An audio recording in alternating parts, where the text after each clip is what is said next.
Happy Monday, guys. It's another Monday morning consciousness affirmation time, setting our intentions for this week. I've pulled a couple cards for you. Please don't mind my voice. I was doing healing sessions all day yesterday and a workshop, and my voice is really bad right now. I think it gives that late night seductress radio talk show host voice to like the next level of depth. But whatever. So anyway, I hope you guys had a great weekend. And you're ready for the week. Let's start by heart-mind coherence. Let's take our hand. Let's place over our hearts. Let's close our eyes and just take a deep breath. And let's say our I am affirmations to get this week going right. So you can create your own. You can say it with me. But the I am affirmations I'm choosing are I am abundance. I am love. I am wholeness. I am health. I am wellness. Yeah, that feels good. That feels good. If you haven't watched my morning affirmations before, by putting your hand over your heart, you're actually creating an energetic frequency that will kind of surround your auric field. It's also a good way to set your consciousness for what you want to experience more of this week, and helping you to set the tone for the day. I pulled two cards. So the first one is the Cosmic Rainbow, and this is my Magic Unicorns deck. And it says, look for the pot of gold and accept joy. So this card is talking about being able to see the positive, staying optimistic. And why we want to do that is because, yeah, you have a choice. You can look at things pessimistically with a negative perspective, but what do you gain from that? To me, when I did that, the only thing I gained was shitty feelings. But it's not the only option, because we live in a world of infinite opportunities and infinite possibilities. And so because we live in that infinite reality, that means that there's always more than one outcome that can happen in a given situation. And so the key is, number one, asking yourself, what do I have to lose to stay positive? Even if I focus on this positive one and that's not what I get to experience, at least I didn't spend my day feeling shitty while waiting for the experience to unfold in front of me.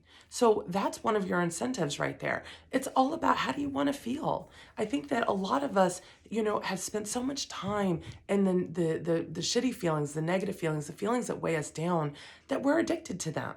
It's like, because it releases a chemical in our brain, which is the cortisol, which is a stress hormone.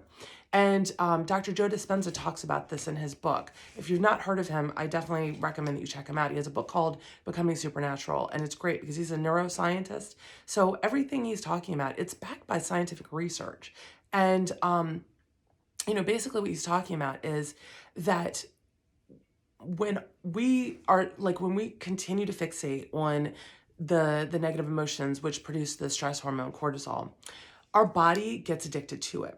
So what'll happen is your body will actually, even when you're trying to be positive, after you've been negative for so long, your body will actually create thoughts to make you feel that stress again, so that you'll produce more cortisol because it wants it, right? So this is where like heart and mind coherence come in. This is where setting intentions, making that conscious decision that says, you know what, I don't want to feel like that anymore. You get to choose. How do you want to feel? So let this morning be that moment where you make that intention.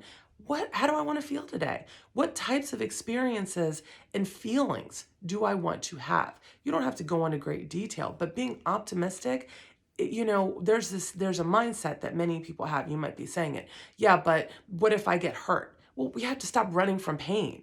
Okay, we have to recognize when there's a risk that is good to take versus a risk that maybe isn't good to take.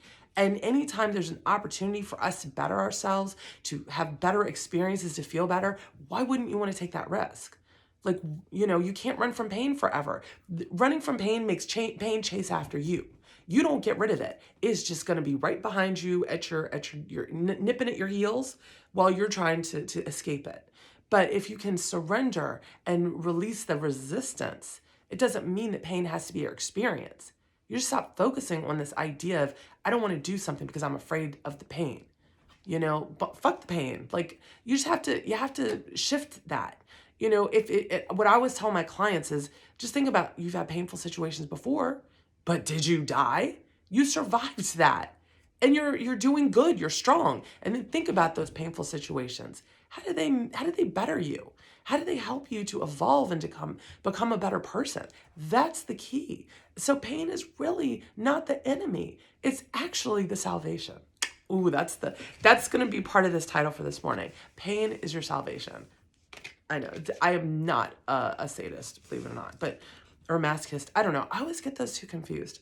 So the next message is cocoon of white light. And it says, rest in perfect love, understand oneness. So this is about understanding that you are surrounded in love. So, you know, the universe wants to give you amazing, wonderful things. The universe wants to rain down miracles and blessings on you, but you have to do the work to rein this in and start listening to this more. And that is the process. It's just turned 555, which is the number of change. This is angel numbers. You have to look them up. It's great. You might see repetitive numbers. Just Google it. What's an angel number? And whatever the repetitive number you're seeing, there's a message in there for you. Nothing is coincidence. Everything has a purpose. Signs and synchronicities are everywhere. You just have to be willing to see them and say, oh, don't brush it off. Don't write it off as a coincidence. But, understanding oneness, that, we're all interconnected. So when you show love to yourself, that's the universe expressing love for you. When you are operating from a space of love and you focus on that, you make that your point of attraction, the universe can't deliver anything to you but love. You want abundance, which is what the pot, look for the pot of gold, the cosmic rainbow. Aren't these cards beautiful, by the way? You want that? You can have that. Just, I am abundant. Money is coming to me. And then look for the ways in which you already have money coming in.